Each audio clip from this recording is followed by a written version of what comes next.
Okay.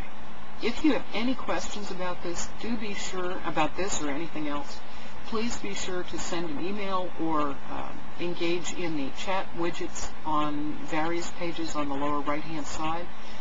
There are instructors available to help clarify. We really want to make sure that you understand these things clearly.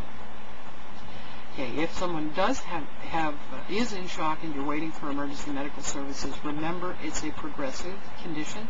It is a process, not an event. So you want to be sure to monitor them and make sure that their airway remains clear, that they continue to breathe properly, and that their situation does not become one of emergency breathing or CPR. Okay. Let us go to the next slide, which is low responsiveness, what to know and what to do. Really, really simple. There we go. And it is, by the way, the last slide. We've gotten to the end. If an adult, or if anybody, is acting drowsy, confused, dizzy, the really easiest way, if you've ever seen someone intoxicated or inebriated, if someone is acting like they're under the influence of a medication or alcohol or drugs, and you know that they are not, okay? This is a co-worker at work or someone that you've been with, and they start to have difficulty speaking or speak in a strange way, they have difficulty breathing or breathe in a strange way, have difficulty balancing, then something's going on. Something bad is happening with the control room manager and with their circulation to the brain. Now, it can either be a problem of circulation, it can be a problem of how much oxygen is going on, or it can be a problem of something chemical in the circulation. In any case, you have a serious situation, and it should be attended to by medical personnel.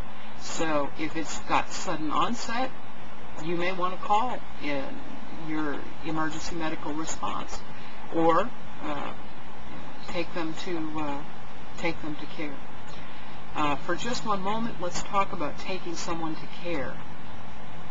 If you have a simple injury, it may be that your workplace has a policy that someone will be driven to the emergency room rather than calling 911. Do not be the only person with a victim, if possible. Try to have two people. Try to make sure that the victim is in the back seat with an attendant or someone who can take care of their needs so that you can focus on driving. If you are in a potential heart attack situation, I don't recommend driving yourselves. I seriously recommend that you call 911, because an ambulance unit is kind of like a small emergency room. They've got equipment, personnel, and capacity that we can't come close to in our own vehicles. So I recommend not doing your own transport in any circumstance. If your policy is that you must, in some circumstances, try to have a second person with you to attend to the needs of the victim while you focus exclusively on driving. Okay.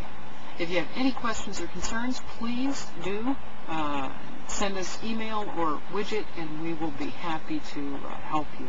I hope this has made a difference for you, and I hope that someday, should you ever need this, you now have the tools you need to figure out what to do in a situation. Okay. Thank you.